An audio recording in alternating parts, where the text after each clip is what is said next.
하나님의 음성 듣기 세 번째 시리즈, 우리 광야 구덩이에서 살아남기. 창세기 50장 20절 말씀 우리 함께 읽도록 하겠습니다. 시작. 당신들은 나를 해하려 하였으나 하나님은 그것을 선으로 바꾸사 오늘과 같이 많은 백성의 생명을 구원하게 하시려 하셨나니. 아멘. 여러분들은 형통에 대해서 어떻게 생각하십니까? 우리 모두가 그런 생각하지 않나요? 형통한 삶을 살았으면 좋겠다라는 생각을 다 한두 번 정도는 해보셨을 것입니다. 그렇다면 오늘 말씀은요, 우리에게 굉장히 중요한 말씀이 될 거라고 저는 생각합니다.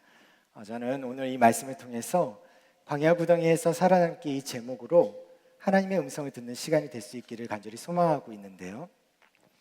여러분, 요셉하면 가장 먼저 생각나는 것은 무엇입니까? 아마 제가 앞서 언급했었던 단어처럼 형통한 자의 삶의 모습이다라는 것을 생각해 볼 수 있을 것 같습니다. 요셉은 총리가 되었다는 것이죠. 되었던 모습이 있고, 그리고 요셉이 총리가 되었다는 걸 생각했을 때 우리는 요셉을 형통한 자라고 생각을 하기도 합니다. 그러나 이 요셉의 이야기는 사실 개인의 성공 스토리가 아닙니다. 요셉이 총리가 된 일은 사실 요셉의 스토리 안에서 일부분에 가깝거든요. 오히려 총리가 된 후에 하나님께서 어떻게 일하시는지를 보여주는 것이 훨씬 많습니다. 하나님께서 요셉을 총리로 세우시고 요셉을 통해 하나님의 그 구원의 역사를 이루시기 위해서 어떻게 일하셨는지를 보여주고자 하는 것이 우리가 알고 있는 창세기에 나오는 이 요셉의 스토리입니다. 하나님은 요셉을 통해 이스라엘을 가뭄에서 구원하셨습니다. 요셉은 자신의 노력으로 총리가 된 것이 아니라 하나님의 계획 안에서 하나님의 신실한 증거로 보여진 사람입니다. 요셉에게 일어난 모든 일은 하나님의 계획이었던 것이죠. 자, 요셉의 스토리를 보면서 우리 꿈의 성취, 그리고 그 꿈을 위해 달려가는 형통함을 좀 생각해 보려고 하는데요. 자, 그러나 정말 우리가 요셉과 같은 사람이 되고 싶다면 우리는 광야 구덩이를 경험해야 합니다. 그곳에서 살아남는 방법이 무엇인지를 깨달아야 합니다. 그래야 요셉처럼 같은 그런 사람이 될 수가 있습니다.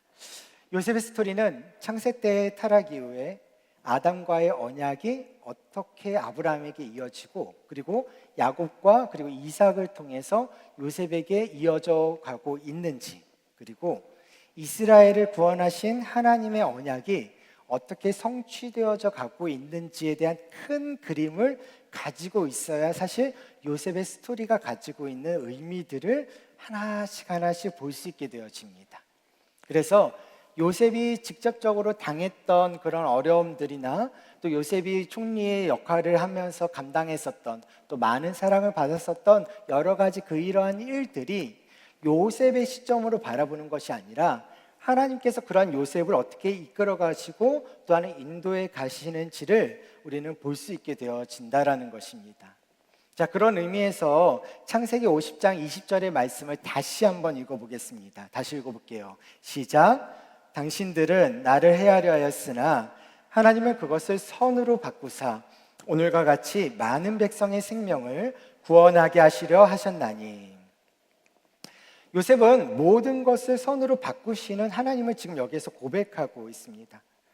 그의 삶은 사실 평탄치 않던 인생이었던 모습이기도 했었죠. 그럼에도 불구하고 그는 요셉은 자신을 통해서 이루시는 하나님의 계획이 무엇인지를 이 말씀에서는 명확하게 이해하고 있는 것처럼 보여집니다. 하나님의 꿈이 요셉 자신의 비전이 된 이유를 요셉은 지금 여기에서 이해하고 있다는 것입니다. 하나님께서는 요셉을 통해서 하나님의 꿈과 하나님의 그 비전을 이루어 가시고 하나님의 구원의 계획들을 이루어 가기를 원하신다라는 것이죠. 그런 의미에서 요셉의 가지고 있는 모든 스토리는 사실 이 모든 목적을 향해 가고 있었던 것입니다.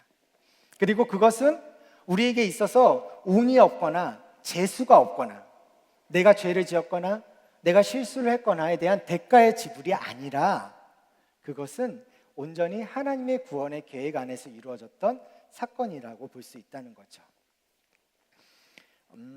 고 유석경 전도사라는 분이 있습니다.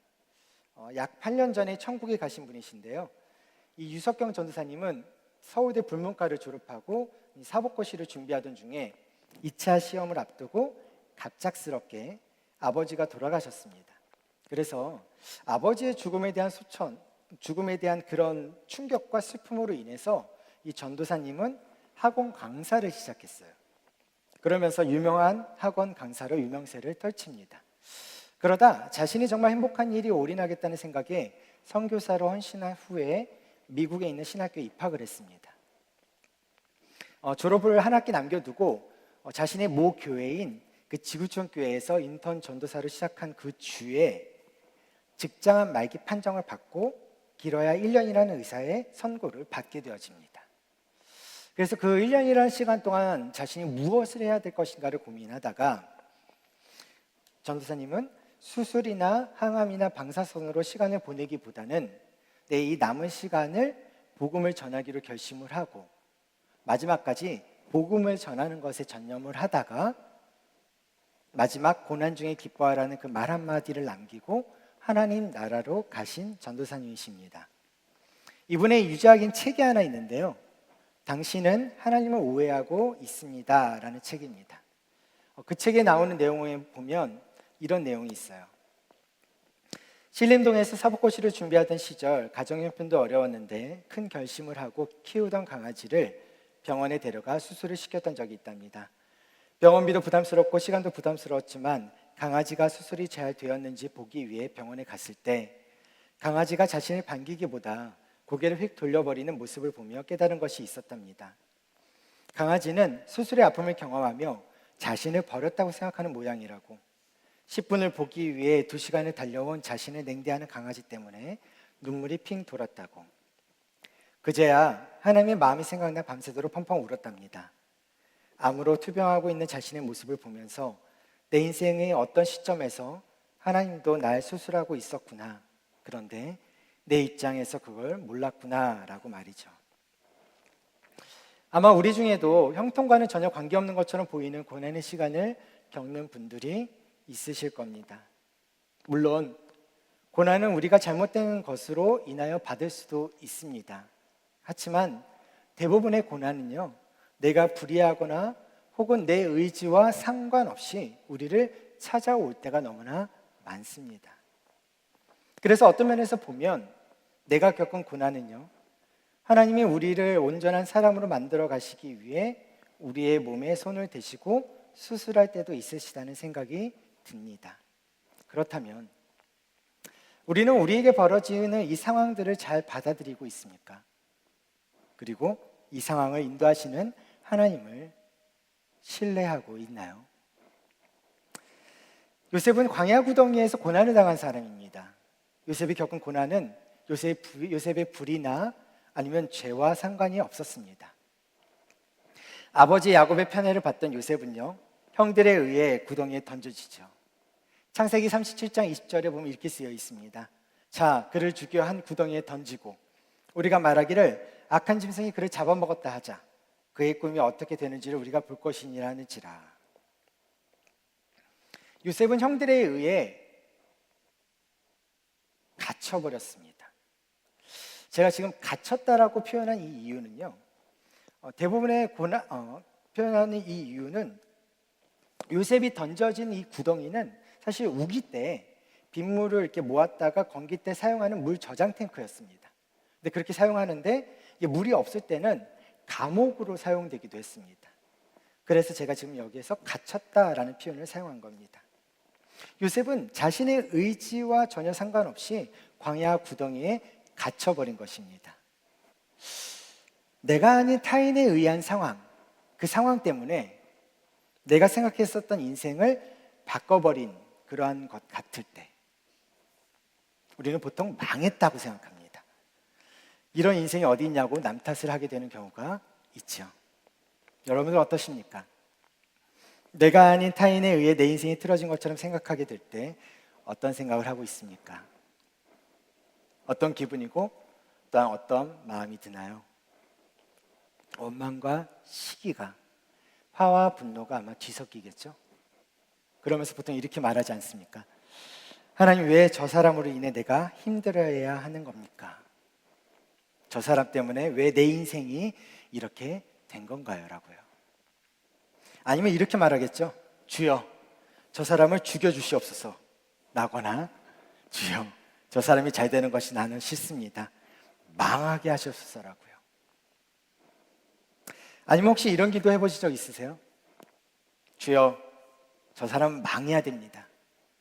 그래야 내 뒤에 하나님이 계시다는 것을 뼈저리게 경험할 수 있으니까요.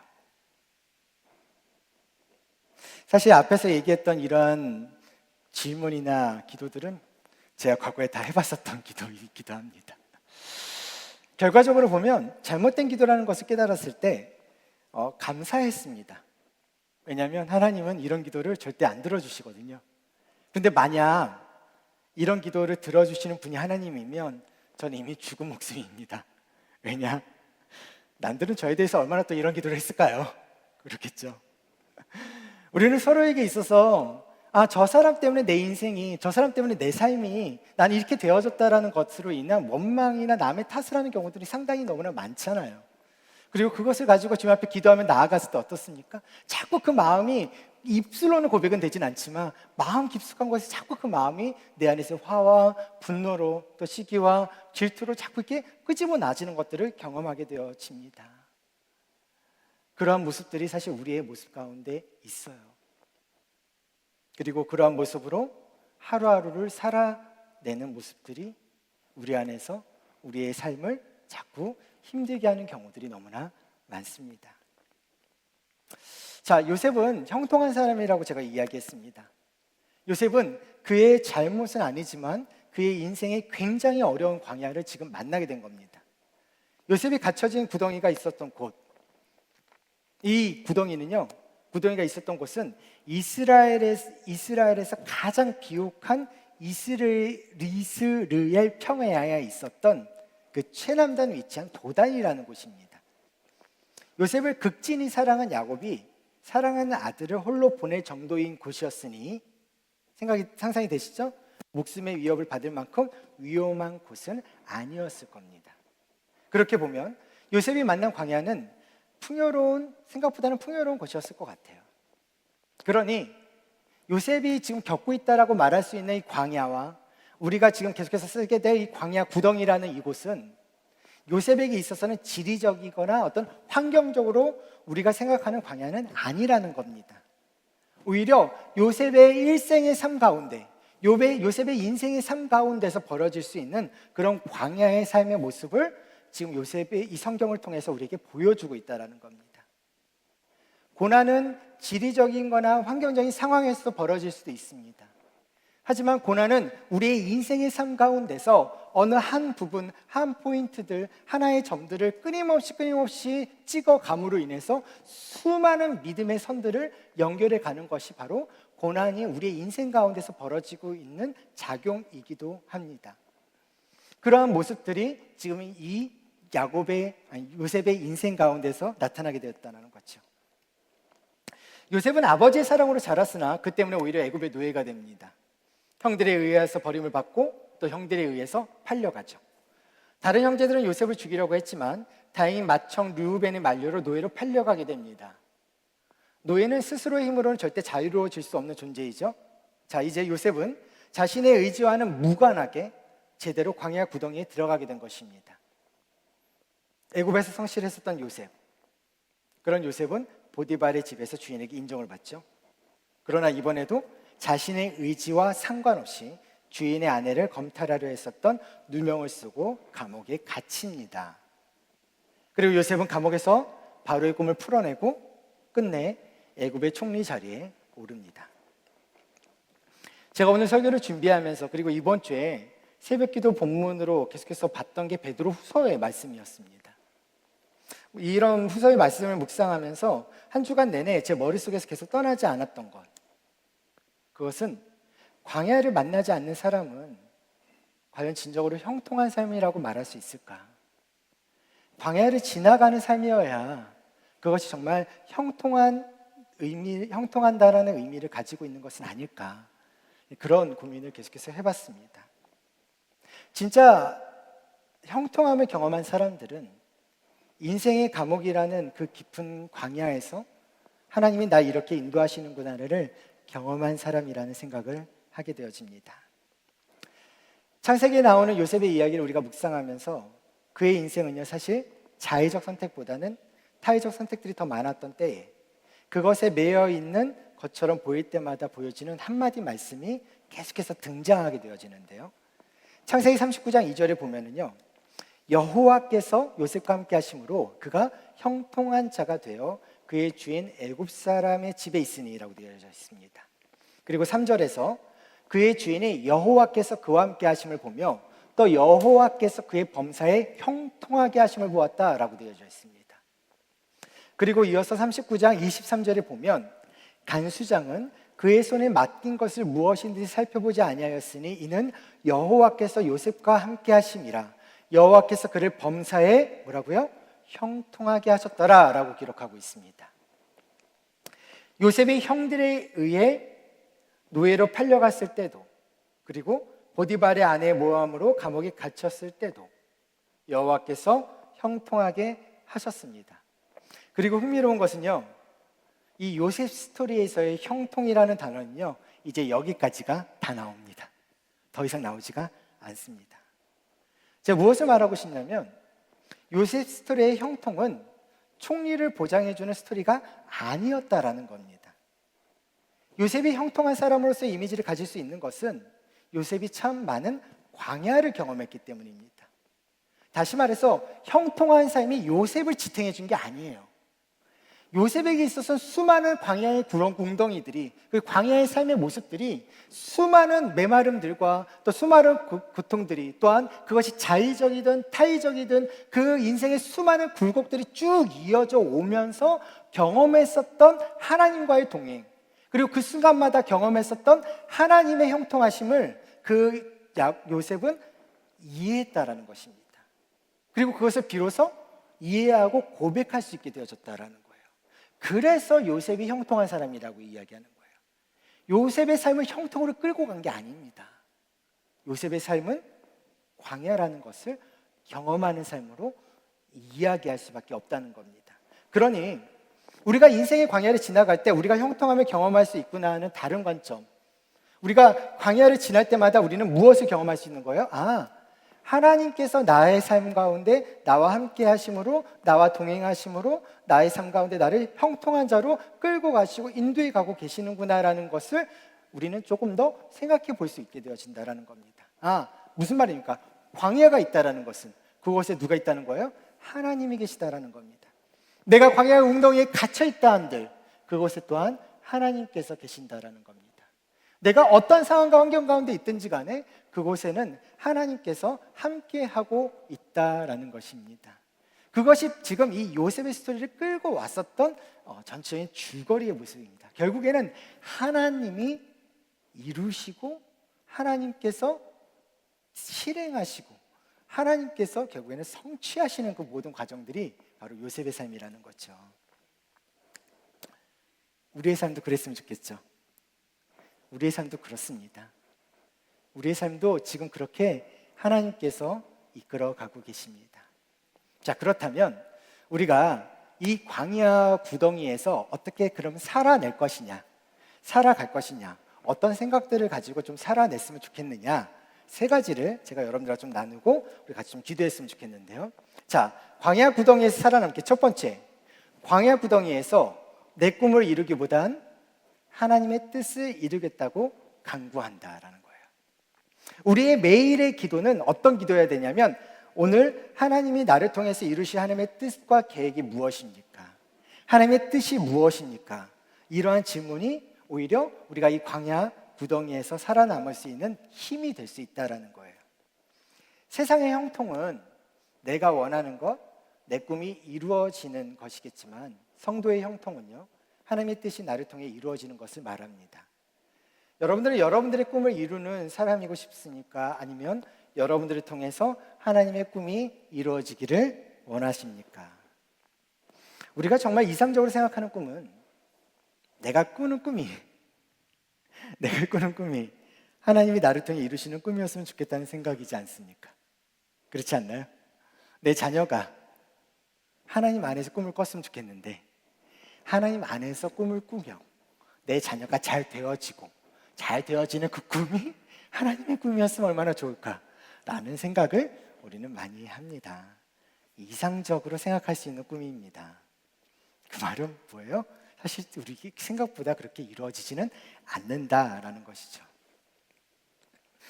그런데 만약 우리들이 이 둘 사이, 내가 꿈을 꾸는 것과 하나님이 원하시는 꿈, 이 둘 사이에 너무나 큰 괴리감을 가지고 있다면, 간극이 너무나 멀다면 우리는 다시 고민해 봐야 합니다. 나는 나의 꿈의 성취를 위해 달려갈 것인가? 아니면 하나님의 언약의 성취를 바라보고 있을 것인가? 나는 어떤 것을 선택해야 할 것인가? 만약 나의 꿈이 자이든 타이든 산산조각이 나듯 깨어져서 그래서 그것을 절망으로 느껴질 때, 그런데 그 깨어짐이 하나님의 언약의 성취를 향해 가는 것이라면 우리는 그 가운데서 형통함을 경험하고 있다고 느끼지 않을까요?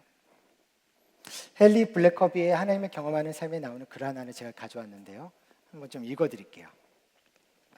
많은 사람이 하나님의 뜻을 알고 행하고자 할 때 이런 질문을 한다. 내 인생을 향한 하나님의 뜻은 과연 무엇일까? 아마도 그들은 무의식적으로 자기 자신과 자신의 인생에 무엇을 행할 것인가에 초점을 맞추고 있을 것이다. 개인 로빈슨 박사는 잘못된 질문을 하면 잘못된 답을 얻는다고 말했다. 항상 틀린 답만 나올 때 우리는 뭐가 잘못된 것인지 알지 못한다. 우선 답을 찾기 전에 과연 내가 올바른 질문을 하고 있는지를 점검해 봐야 한다. 내 인생을 향한 하나님의 뜻이 무엇인가? 라는 질문보다 단순히 하나님의 뜻은 무엇인가? 라고 묻는 것이 올바른 질문이다. 하나님의 뜻을 일단 파악하면 나는 내 인생을 하나님께 맞출 수 있다. 초점은 내 인생이 아니라 하나님과 그분의 목적에 맞추어야 한다. 그렇다고 해서 하나님이 당신의 인생에 대한 뜻을 가지지 않았다는 것을 의미하는 것은 아니다. 그분은 당신의 인생의 목적과 계획을 세우고 계신다. 그러나 당신의 인생을 향한 그분의 계획은 그분이 이 세상에서 하고 계시는 일에 근거한다. 그분은 그분이 하고 계시는 일에 당신이 말려들기를 열망한다. 그분이 무엇을 하고 계시는지를 알면 그분이 당신을 통해 하고자 하시는 일이 무엇인지를 알게 된다. 하나님, 내가 어떻게 하면 하나님의 뜻을 이루어 드릴까요? 라는 이 질문. 우리가 이러한 질문을 통해서 나의 뜻으로 하나님의 뜻을 보기보다는 하나님의 뜻이 무엇인가를 명확히 물을 때 비로소 우리가 해야 할 일이 보이게 되는 겁니다. 하나님의 뜻이 우리에게 명확히 보인다면 우리가 해야 할 일도 명확하게 보이겠죠. 우리의 삶이, 우리의 마음이 복잡해지고 힘들어지는 것은 왜일까요? 우리가 가야 할 방향이 명확하지 않기 때문에 그렇습니다. 이제 한 달이 지나갑니다. 그리고 설 명절 휴가 기간이기도 한데요. 여러분의 삶이 하나님의 뜻에 좀 정조준 되어질 수 있는 그러한 시간으로 여러분의 이 휴가 기간을 좀 돌아볼 수 있는 시간이 될 수 있었으면 좋겠습니다. 그리고 좀 그렇게 좀 점검해 봤으면 좋겠습니다. 과연 나는 나를 위해서 달리고 있는지 아니면 하나님을 위해서 살아내고 있는지 말입니다. 자, 두 번째로 광야 구덩이에 살아날 수 있는 방법 두 번째는요. 광야 구덩이에서 나는 형통함에 서 있습니다 라고 고백하는 겁니다. 성경은 요셉을 형통한 삶이라고 말하지만 요셉이 형통했었던 곳은 세상의 기대와는 달랐죠. 노예로 팔린 곳이었습니다. 그리고 감옥이었습니다. 형통의 히브리어 찰라흐라는 단어인데요. 이 찰라흐는 밟고 건너가다라는 뜻을 가지고 있습니다. 세상에선 앞을 가리는 장애물도 어려움도 없을 때 꽃길만 있을 때야 형통이라고 말할 수 있어요. 하지만 요셉의 형통은요, 갇힌 구덩이 인생에서, 노예 인생에서 유혹을 이겨내고 그러나 감옥 인생을 살아내는 것이었습니다. 만약 우리의 삶에도 장애물과 어려움들이 있다면, 그럼에도 하나님의 뜻을 따라가고 있다면 우리는 지금 형통한 삶을 살아내고 있는 겁니다. 광야에서도 요셉처럼 광야 웅덩이에 빠져 있다 할지라도 우리가 하나님과 동행하고 있다면 지금 우리는 형통의 길을 걷고 있다는 사실을 잊지 마시기 바랍니다. 우리가 어디에 있든 그리고 무엇을 하든 우리가 지금 형통한 삶을 살아갑니다. 나는 형통함에 서 있습니다. 그렇게 고백한다면 우리는 광야 구덩이에서 잘 살아남아 있게 될 것입니다. 자, 세 번째로 광야 구덩이에 살아낼 수 있는 방법. 세 번째는 광야 구덩이에서 내 인생의 결론은 은상가운의 복을 주신다고 확신하는 겁니다. 자, 제가 아까 얘기했습니다. 간구하는 것, 고백하는 것, 이제는 뭐예요? 확신하는 것. 자, 인생을 살다 보면 우리의 의사와 관계없이 광야 구덩이에 던져질 때가 종종 있습니다. 삶에서 만나는 광야 구덩이는요, 선과 악의 문제로 이렇게 재단할 수 있는 경우가 없어요. 너무 힘들어요. 그렇게 따누기에는. 근데 이게 내가 악으로 인해서 잘못된 그 죄에 대한 결과인 건지 그게 아닌 건지 누군가의 죄의 모습 때문에 내가 그 영향을 미치는 건지 아닌 건지 사실은 우리는 그것을 구별하기가 너무나 모호합니다. 헷갈리기는 합니다. 그러나 그 모든 이유와 원인들하고 상관없이 결말은 무엇이에요? 고난의 결말이 무엇인지를 안다면 어떨까요? 우리가 이유 속에서 끊임없이 헷갈리고 고민하고 그 속에서 괴로워하고 힘들어하는 과정 속에 있는데 결말을 이미 알고 있는 상황이라면 어떨까요?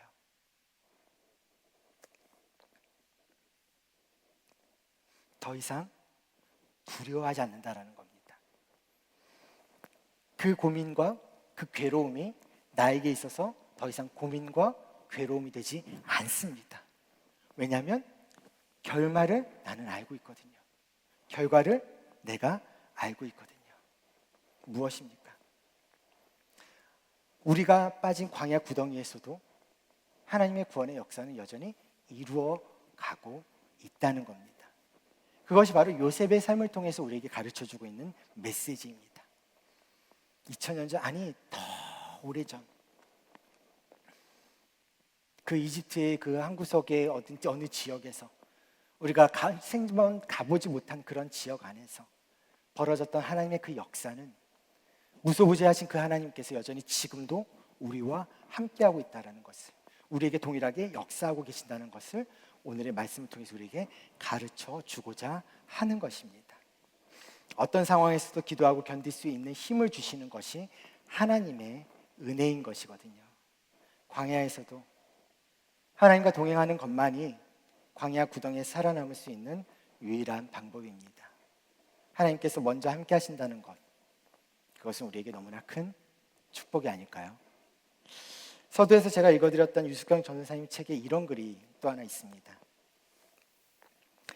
주님은, 아니 신은 이해의 대상이 아니라 신뢰의 대상이다. 신이 신뢰가 아닌 이해의 대상이 되는 순간 신앙이 아닌 종교가 된다. 언제든지 이해되지 않으면 다른 종교를 가르치면 되는 것일 뿐이다. 물론 고난을 받지 않는 것이 낫다. 그럼에도 고난이 오면 어떻게 해야 하는가? 확신과 기쁨으로 그것을 맞이해야 한다. 확신과 기쁨으로 반응하게 되면 아주 가치 있는 영적 품성을 갖게 된다. 많은 고난을 올바른 태도로 반응한 사람만이 영적으로 가치 있는 품성을 갖게 된다. 우리는 하나님의 피조물이다. 따라서 우리가 해야 할 일은 하나님을 이해하는 것이 아니라 신뢰하는 것이다. 나는 암이 왜 생겼는지 모른다. 여러분, 믿음장이라고 불리는 히브리서 11장은 요셉이 믿음으로 총리가 되었다고 말하지 않습니다. 다른 믿음의 선배들도 믿음으로 잘 되고 축복받고 성공했다고 말하지 않습니다. 우리 믿음의 선배들은요, 하나님과 동행하며 하나님의 은혜로 고난을 통과한 사람들로서 믿음으로 살아냈고 그리고 인내한 것뿐이 다입니다. 세상의 풍요가 아닌 하나님 나라의 본향을 바라보면서 하나님 나라의 삶을 도전하며 살아냈었던 이들을 성경은 믿음창에 기록하고 있는 것이죠. 말씀을 맺습니다. 오늘 금요기도에 라이브에 오신 이 서영 가족 여러분들의 삶 가운데 과연 이 광야 구덩이에 살아남을 수 있는 용기가 있는 자가 과연 몇 명일까요? 여러분들은 광야 구덩이에서 살아남을 용기가 있습니까? 오늘 그 용기를 갖도록 저는 기도할 것입니다. 내 뜻이 아닌 하나님의 뜻을 이루겠다고 간구할 수 있습니까? 오늘 그렇게 간구하기를 저는 기도할 겁니다. 나는 형통함에 서 있습니다고 고백하십니까? 오늘 그렇게 고백하기를 저는 기도할 겁니다. 인상 가운데 복을 주신다고 확신하십니까? 오늘 그렇게 확신하기를 저는 기도할 겁니다.